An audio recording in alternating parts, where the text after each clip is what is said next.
Greetings and welcome to The Edge for Friday, March 22nd, 2024. I am Devonne, Cornelius, and thank you so much for joining me on the program for today. It is exactly 4 minutes past the 11 o'clock hour here in the studios of ZIZ Radio. And again, thank you so much for joining me. The numbers to call are 465-2555 or 718-577-2916. And this program is also being carried live via our social media platforms, Facebook, as well as our YouTube channel, and ZIZ TV. And so good morning to those of you who have joined via Radio Land, whether you are listening via the FM band or the AM band, or if you are viewing via TV or via the World Wide Web. Those of you residing in St. Kitts and Nevis across the Caribbean region and in the diaspora. Yesterday I met someone from a neighboring island, and forgive me if you're listening and I don't remember the name of the island, but I met someone from a neighboring island who greeted me. They saw me walking and they said, "I recognize you from that show on ZIZ," and the person greeted me and we chat for a little bit. But please forgive me if I don't remember the name of the island, and because I don't remember the name of the island, I don't want to mention it, and that is not the name of the island. But thank you so much. But good morning, and you're listening to The Edge. Today is Friday, the end of the week, and I know for a lot of people Fridays are usually very exciting. It's the end of the week. It's time for you to go home and rest, and whether you're going to rest, or if you're going to lime this evening, or if you're just going to spend some time by yourself, or spend some time with your family and friends, or do whatever you do on a Friday afternoon after work. Whatever it is, do it responsibly. Do it safely. Now, today I want to begin firstly by giving you some brief or quick updates on things happening in St. Kitts and Nevis. Yesterday, Caribbean Wave 2024, which was conducted by the National Emergency Management Agency in collaboration with a number of agencies, conducted a tsunami response exercise between the areas of Deep Bay and Lynches. And of course, the purpose of this annual exercise is to evaluate national and local tsunami response plans, increase tsunami preparedness, and improve coordination throughout the region. And we know earthquakes, among other things, trigger tsunamis, and NEMA and the Caribbean Disaster Management Agency and other regional agencies continue to host activities like these to get our people ready in the event of a natural disaster such as a tsunami. Unfortunately, sometimes people don't take these things very seriously, but I am using this platform to encourage you to do so and to ensure that you have your emergency kits and all of these things. Let us not wait for a disaster to happen to respond. Let us be proactive instead of reactive. And so that took place yesterday, and it is an annual initiative. I also want to congratulate the students who received the Ross University scholarship. So it says Ross University continues its investment in the educational development of the nation's youth, as 10 more students were awarded scholarships. And the partnership between Ross University Veterinary Medicine and the government of St. Kitts and Nevis continues to bear fruit, as another batch of deserving students were granted assistance through the institution's Scholarship Awards program. And a ceremony was held on Wednesday and saw 10 students being awarded scholarships to pursue studies at the Clarence Fitzroy Bryant College and the Nevis Sixth Form College. The ceremony was held under the patronage of Her Excellency the Governor General Dame Marcella Liburd. The Ross University Awards program was established to assist academically deserving students who face financial challenges that would have otherwise hindered their ability to enroll at the CFPC or the Nevis Sixth Form College. However, Dean of the Ross University, Dr. Sean Callanan, said scholarship recipients are chosen for more than just their financial needs. Present there was the Deputy Prime Minister and Minister of Education, Dr. Jeffrey Hanley, and he said he was proud to be a part of the ceremony that celebrated the dedication and excellent achievements of students. Dr. Hanley extended profound gratitude to the Ross University School of Veterinary Medicine for its continued investment in the nation's children. The Ross University Scholarship Program, it provides coverage for books, fees, and includes an allowance for uniform and transportation. It supports students across a diverse spectrum of disciplines, including business, natural sciences, hospitality, automotive engineering, accounting, electrical and electronics engineering, teacher education, law, and sociology. And so I love the fact that it mentions electrical and electronics engineering as well as automotive engineering, as these are areas definitely our people need to be more trained and qualified in. So congratulations to the students, and kudos to the Ross University for their continued contribution towards the education sector here in St. Kitts and Nevis. It is 10 minutes past. You're listening to The Edge. We'll take a short break, and when we come back, we'll get into our conversation for today. This is my land, my island, our home. The climate has changed, it's becoming strange. We have to come together to keep her forever resilient and strong.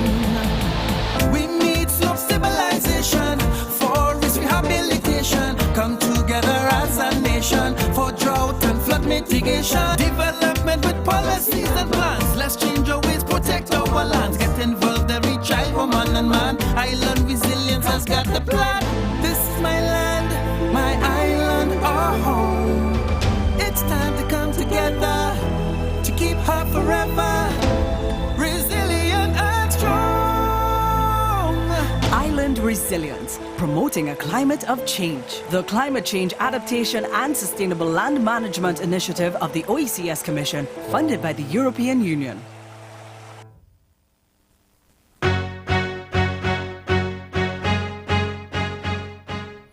Hello and welcome back to The Edge here in ZIZ Radio 96.1 FM.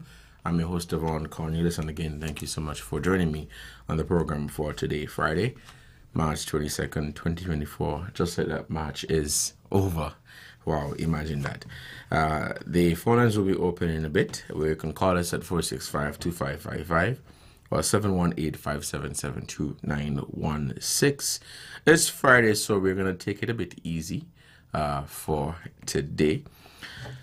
Yesterday, we had Austin Edinburgh, the special advisor in the Prime Minister's office, and we touched on the IMF report, the HDR report, and the free movement of CARICOM nationals. And before, I think it was on Wednesday, yes, we had the ambassador to CARICOM and the head of the regional integration and diaspora unit,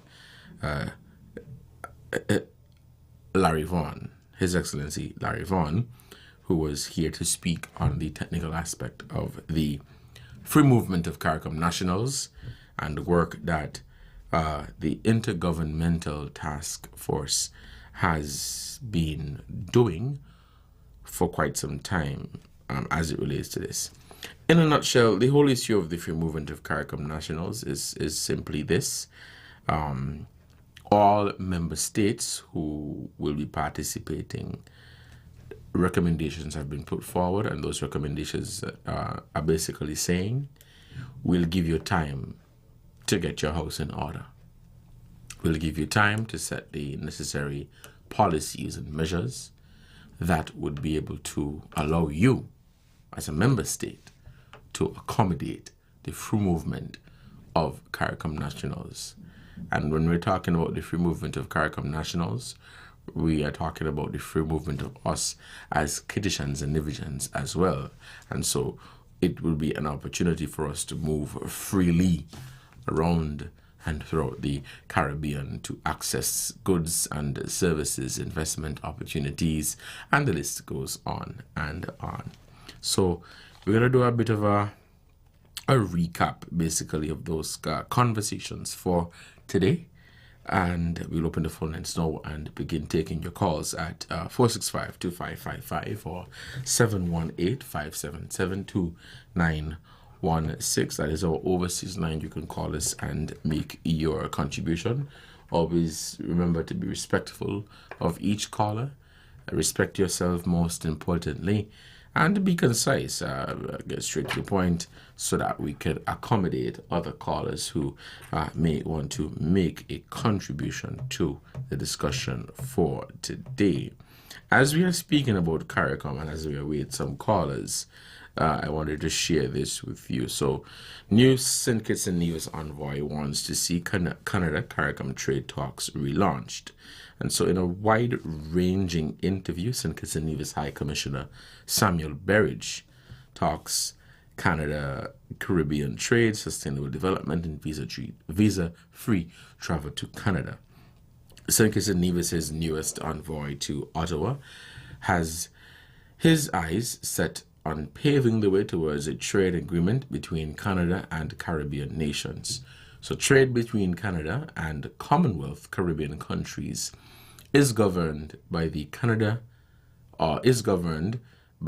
Caribbean-Canada Trade Agreement, which is CARIBCAN, which is a non-reciprocal pact that requires World Trade Organization approval and through which Caribbean countries are able to export certain items to Canada without duties. CARIBCAN is very limited in scope, and it's just a number of items, St. Kitts and Nevis High Commissioner Samuel Berridge told the Hill Times during a March 14th interview at the country's Sandy Hill Chancery. He said, we would like to see a free trade agreement. We need to have that discussion. The Caribbean gave the city of Toronto, Caribana. The value of that is exponential. It's significant, he said, but remarked that if someone from the Caribbean wants to participate, they need a visa. He continued, entire bands can come from Barbados. They can come from St. Kitts and Nevis. They can come from St. Lucia. He said they have to eat and they have to stay somewhere, so they have to spend money. I would like to see Caribana replicated in other provinces. Just imagine Caribana in Vancouver, Caribana in Calgary, Caribana in other places. Berridge arrived in Ottawa in February to begin his first head of mission posting. Previously, he was a trade policy and foreign service officer in St. Kitts and Nevis Foreign Affairs Ministry for the past 2 decades, which included a posting at the United Nations where he focused on sustainable development and small island developing states. A long-held complaint from Bastia has been the imposition of a visa requirement on Kittitian and Nivisian visitors to Canada since 2014. Last year, those concerns were softened as St. Kitts and Nevis was one of 13 countries to which Canada granted visa-free travel as part of the Electronic Travel Authorization (ETA) regime. Those who have had a Canadian visa in the past 10 years or those who hold a valid United States non-resident visa can enter Canada without the need of visa approval. The ETA can be applied for online for a small fee, whereas hopeful Kittitian and Nivisian travelers have to apply for a visa at Canada's High Commission in Trinidad and Tobago. Berridge said the change has opened portals for St. Kitts and Nevis, but now they want to see the program extended. Currently, nationals of St. Kitts and Nevis or travelers can only enter Canada with an ETA if they are landing at a Canadian airport and not through a land border crossing.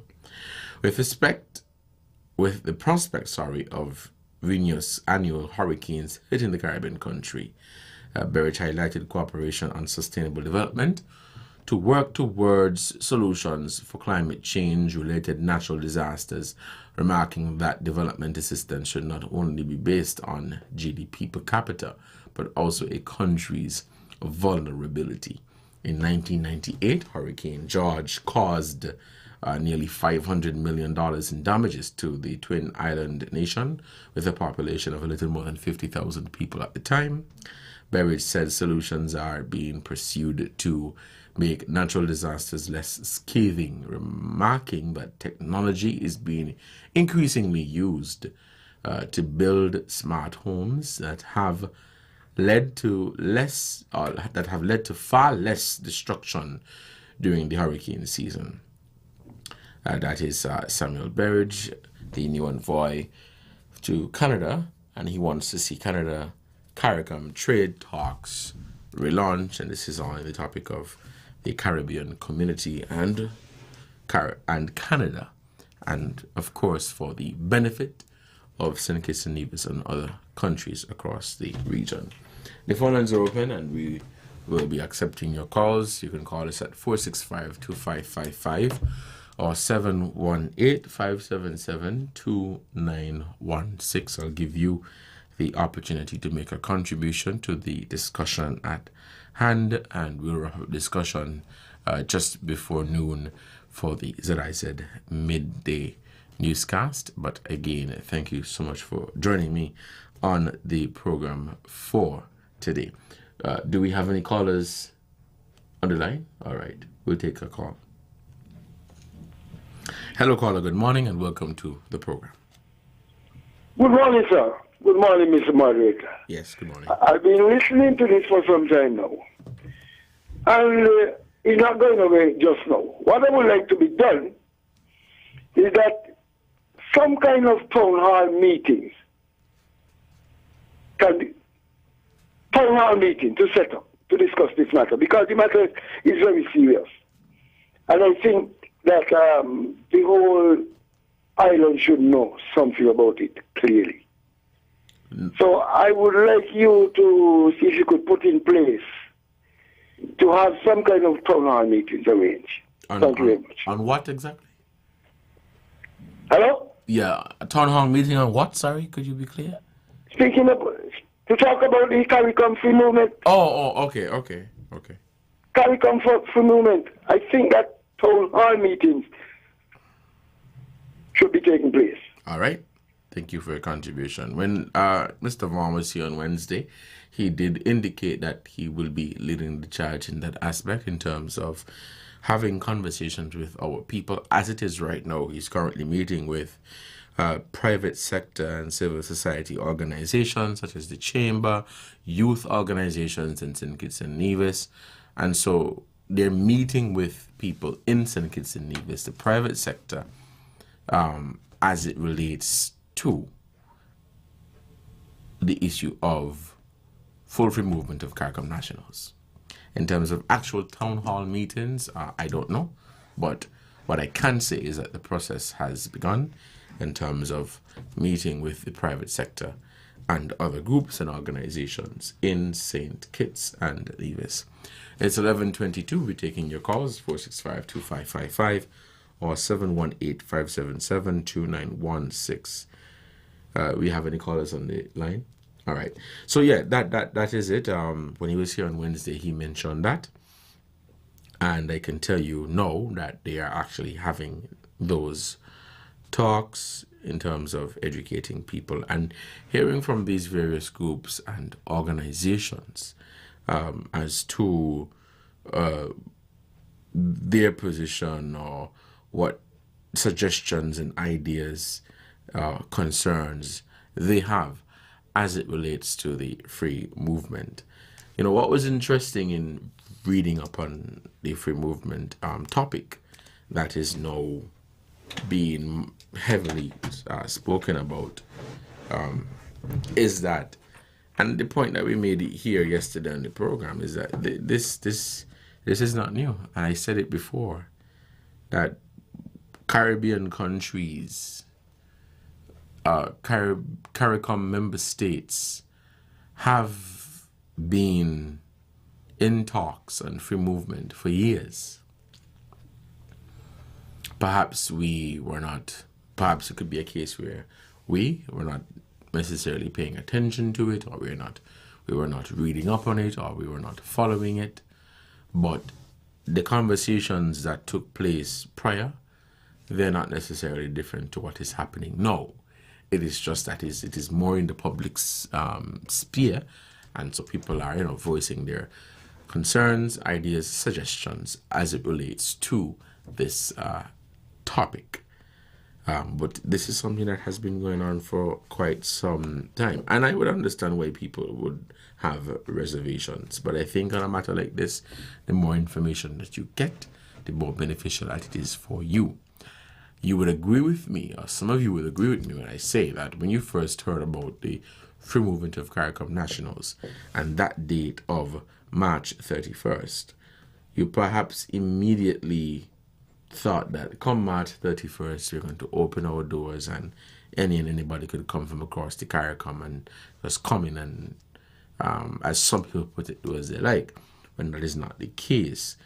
What we cannot leave out of the conversation or out of the equation is the fact that CARICOM is saying, the Intergovernmental Task Force is saying, we're giving you a transition period. We're giving you a time slot, basically, to put the necessary measures and policies and programs, and this goes on, in place that would be in the best interest of your people. Because you have to first look after your people. You understand? And so that is what CARICOM is saying, which I think those are fair recommendations that are being made as it relates to the full free movement of CARICOM nationals by putting these policies in place. It is 11:27, and you're listening to the Edge here on ZIZ Radio 96.1 FM. Let's take this call. Hello, caller. Hello. Hello, caller. Good morning. You're on the air. Yeah, good morning, Devonne. Yes. Now, I like the question or the suggestion from the first caller. Let me turn the radio down. It sounds like echoing in me. Hold on. Yes. Sorry about that, man. Okay, that much better. Mm-hmm. Now, this thing about they having consultation with the private sector, that is like putting the cat in front of the house. That's where the town hall meeting is important. With the town hall meeting, the whole nation will be able to hear and speak for themselves in the town hall meeting. So why should they go privately to private sectors before they come to the public with the town hall meeting? When they don't know, they're going to say, well, then they had consultation with the whole island and they ain't true. Because there's only a few, a minority in the sector, they will have conversation with, and then they can come and want to say, well, let's talk to the whole country. That is not good, Devon. Anyway, Devon, you have a good day and the rest of the week. All right, thank you. Let's take this call. Hello, caller on the air. Yeah, Devon. Good morning. Devon. Yes, I'm here. I'm listening to you. Yeah. This CARICOM thing is quite understandable that Mr. Wan said that he's gonna explain to people, right? I think just like how the government go on and campaign for people, both opposition and government, everybody needs to get a hand with this. Everybody needs to come and board with this, because this is not thing Nevis thing, Dominica thing, it is the Caribbean. Everybody have to get up and own their own space.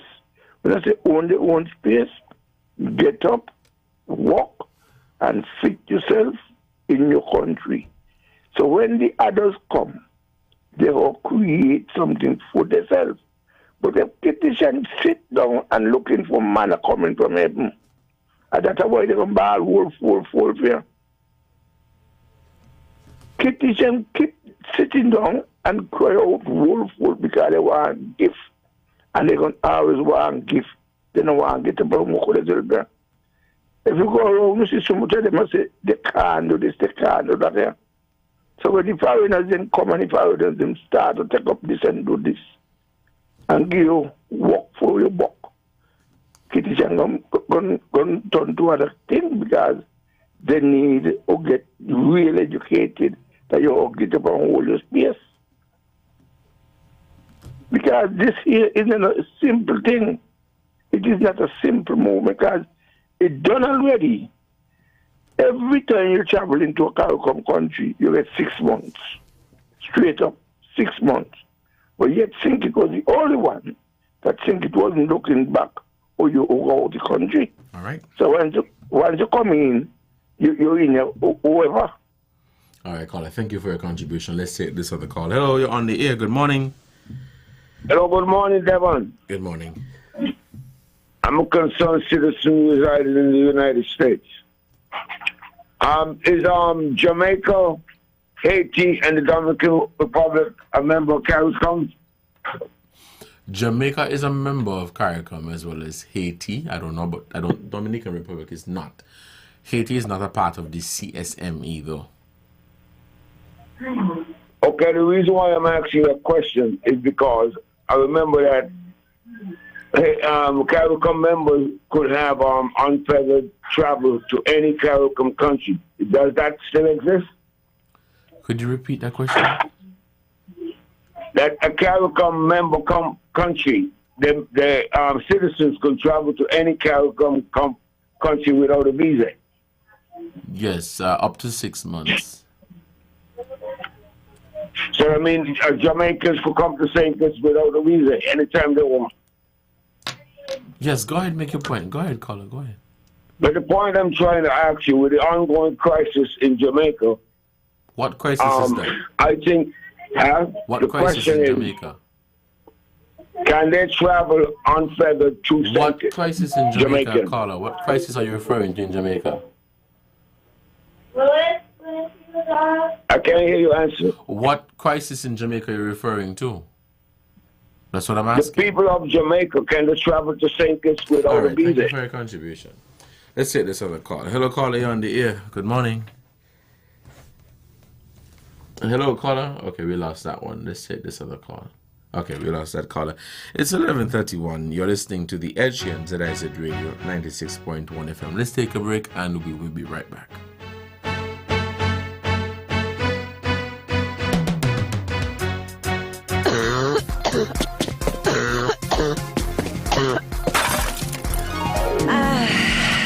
Reach for DPH Cough and Cold for all your cold and flu symptoms, relief, rest, and ready again. Also available in children's formulation. A Samsung tablet today. Boy, what much madness is this? Girl, Digicel is giving away a tablet a day for 20 days when you activate any Prime plan. Switch to Digicel, sign up for new home internet, or even when you pay a monthly bill in full. Tracy, we're going so fast. I coming back. I go and make sure I qualify to win. But Lord, you can dial *141# to activate plans or pay bills in the My Digicel app, or visit any Digicel store to sign up for new internet and switch. New winners are announced daily. It's madness in March. 20 Samsung tablets in 20 days. A Samsung tablet today. Simply more rewards and more value. Digicel, better together. Promotion ends March 2024.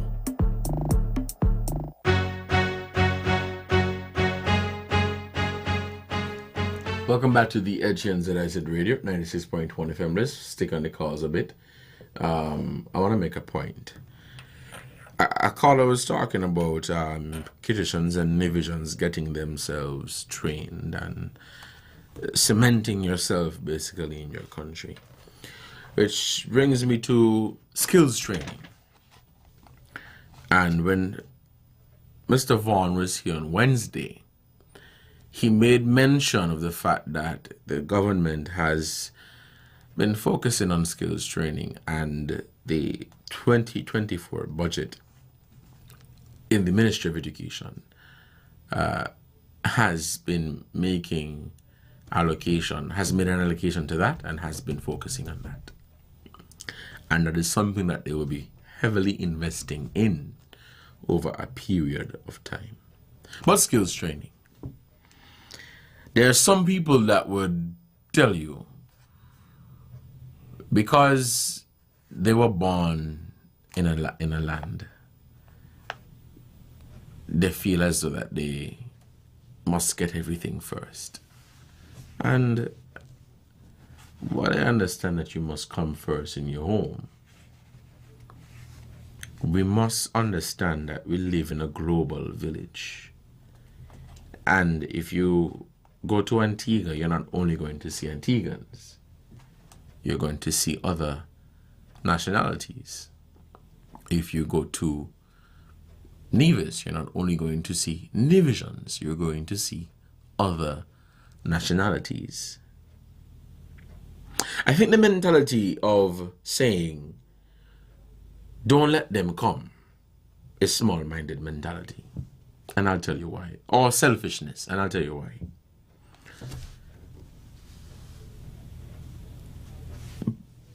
Most of you know at least or more than 5 people who have left St. Kitts and Nevis and have traveled to St. Thomas and Croix, the mainland, or the United Kingdom.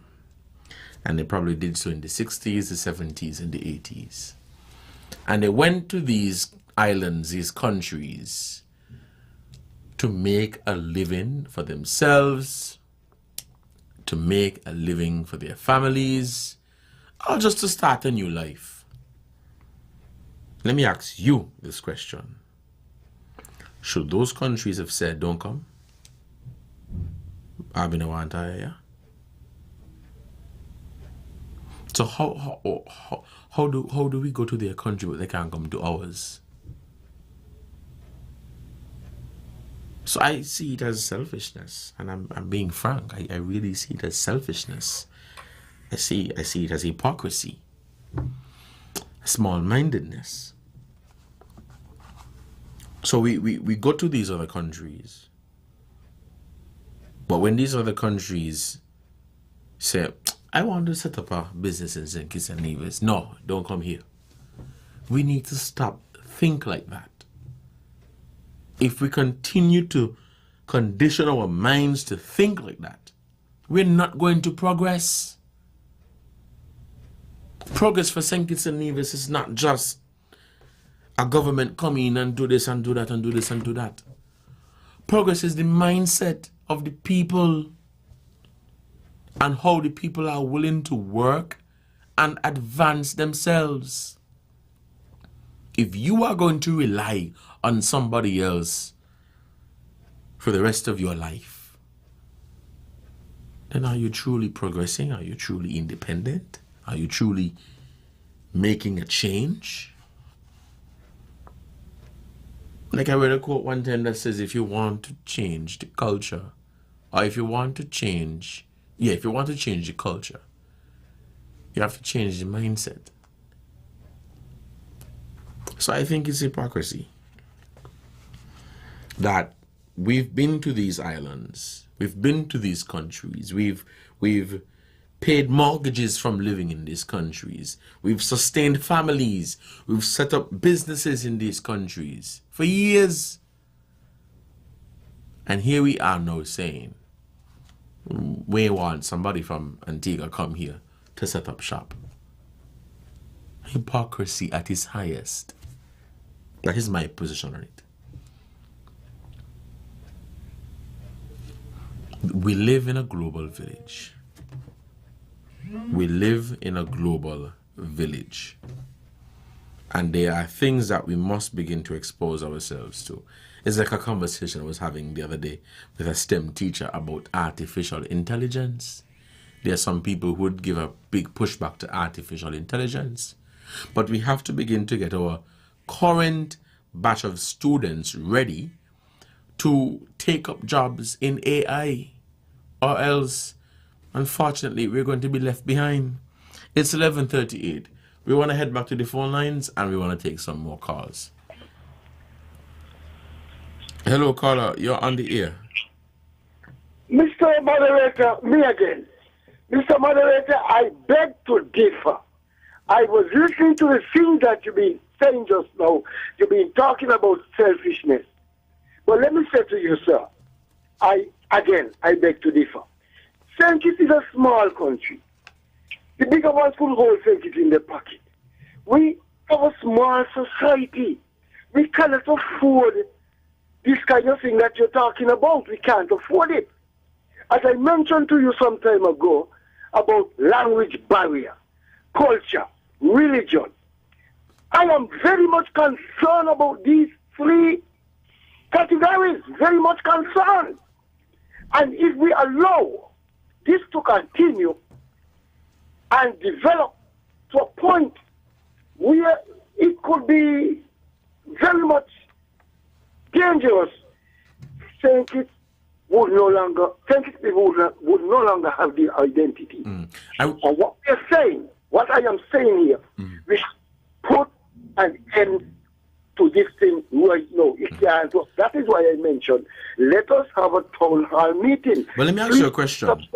Yeah. Let me ask you a question. I hear you. Let me ask you a question. You said that St. Kitts is a small place, suggesting that small economy or whatever. Don't you believe that St. Kitts and Nevis could grow? Don't you believe that we could begin to tap into other areas? Don't you believe so?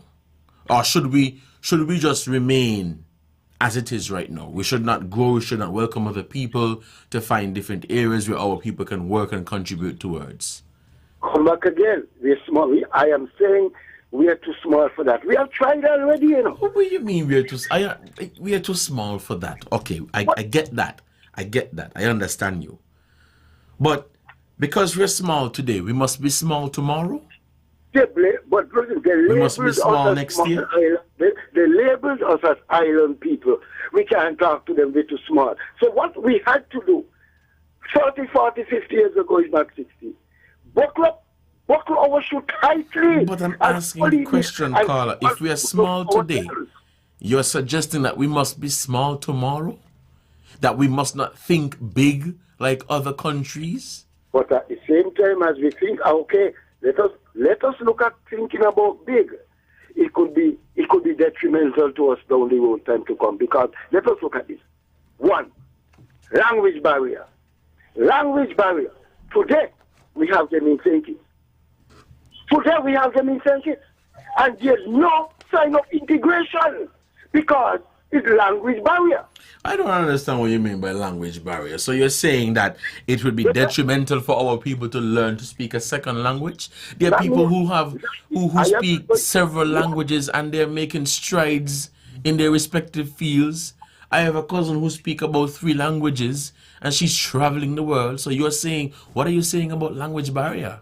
Okay, let me tell you that it is physically seen right now because they are here. It's not a question of they come in, they are right here.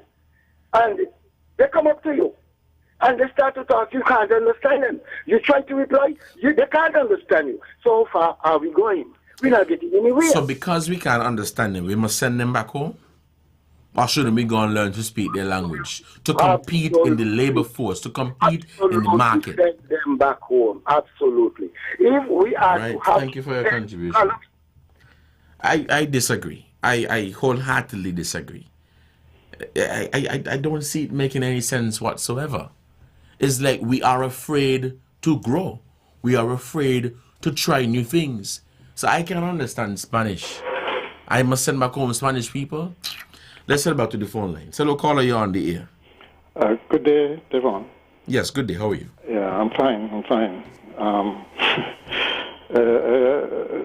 Don't think it's a good idea to be sucking your teeth at callers, though, or the opinions. But anyway,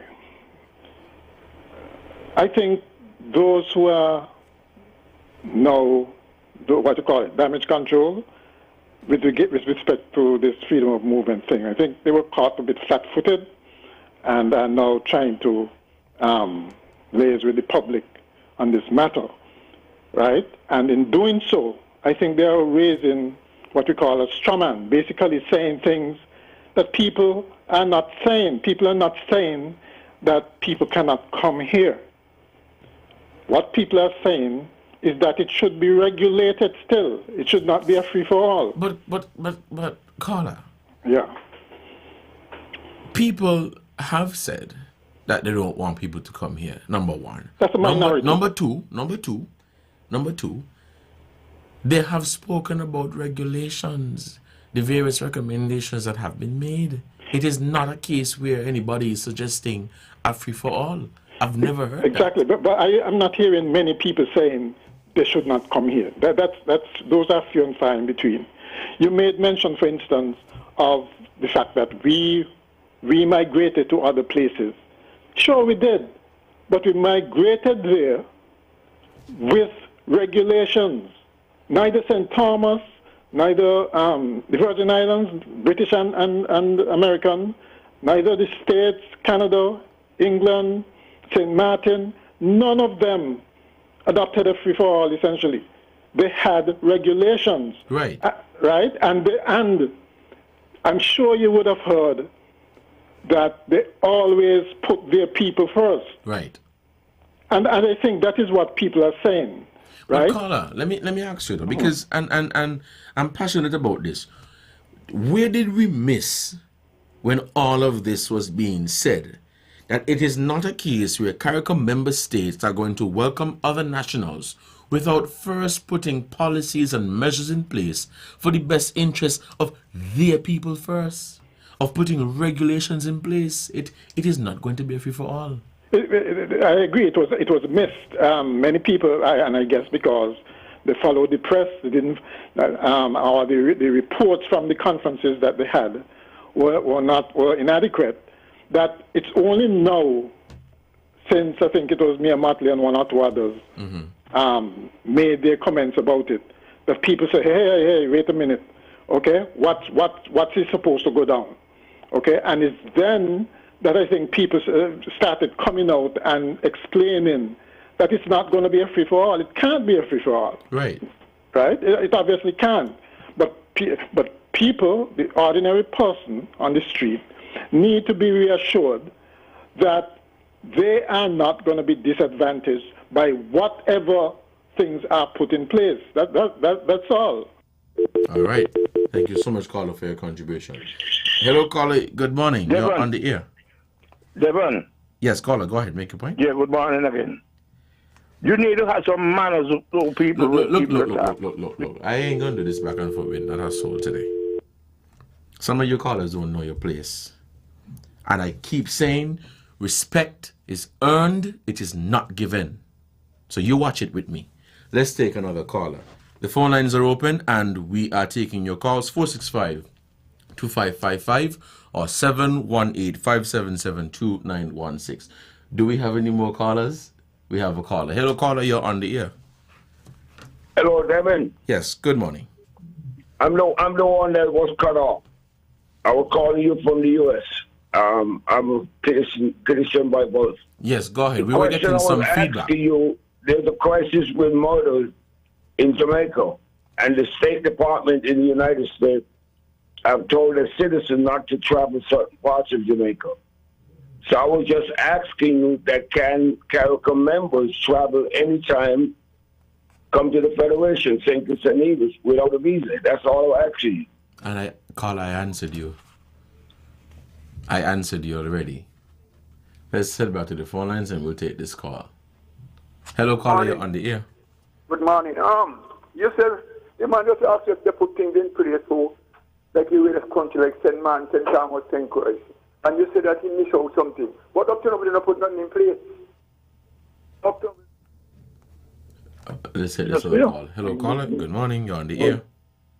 Hi, good day. How are you? I'm doing good, thanks. And you? No, I'm pretty okay. But some of the things you're saying, I agree with you that as a people, we got to accommodate our brothers and sisters from the other islands. But you always have to take in mind the capacity of St. Kitts, the carrying capacity of the country.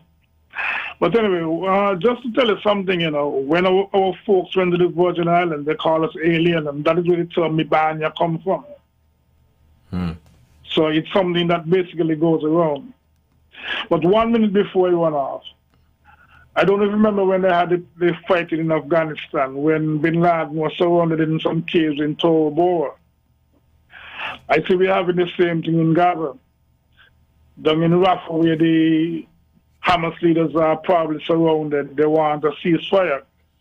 During the ceasefire in Tora Bora, that's when Bin Laden escaped and went on to do what he wanted to do. So it seems as if we have the same thing in Rafah, ceasefire, let the Hamas leaders get away to continue what they want to do. But anyway, thank you for accommodating me. All right, caller, thank you so much for your contribution to the program, and we're going to end there with the calls. It is 11:50, and you're listening to The Edge. We have a caller on the line. Yes, good morning, Devonne. Yes, good morning. Long time ago. Anyway, I gotta get it. We don't want them here, cause some of them here, and they get land and house before we. And plus, we people used to go St. Thomas and St. Croix, and when the John come, they want on and it bad fun and all kind of thing. We've done a lot of that. All right. Thank you, caller, for your contribution. And that was our last call here on The Edge for Friday, March 22nd, 2024. We're going to have to begin to wrap up in time for the ZIZ Midday Newscast. I just wanted to finish by making the point that in all of this, and I kind of get from some of the callers, I do take the point. I think St. Nevis is a small, independent nation. I am not disputing that. What I am going to challenge is, because we're small today, does it mean that we should be small tomorrow? Can't we not continue to invest more in healthcare, in social programs, in our infrastructure, in our education, in our labor force, in our tourism, in our agriculture, in our national security? So we have to begin to remove that mindset that because we are small today, we must be small tomorrow. And we can't be big tomorrow, or else the world is going to leave us behind. And the things that we're here fighting over, the jobs that we're here fighting over, are obsolete in other parts of the world. They are obsolete, they're non-existent in other parts of the world. And so the Caribbean as a whole must begin to open itself to new technologies, new areas, to compete with the outer world, as we are going to be left behind. When our people go to these countries today, they may not be able to function like they did 40 and 50 years ago. Because what we are training our people for today is not what the world needs tomorrow. The mindset that we have today is not what the world requires tomorrow. So we have to begin to change our mindset, change the way that we think. I want to end on this note. And this is going to be the last time I'm going to speak about it. And this is something that I learned from an elder of mine. And it stuck with me until today. Respect is earned, it is not given. Until next time, you guys have a good time. Enjoy your weekend. Enjoy the rest of your Friday. Don't drink and drive. Don't text and drive. Take some time out to spend time with your family, your friends, your loved ones. Do something with your weekend productive. If you've been working on something all week, man, use the opportunity to complete that. And see you on Monday. Bye-bye.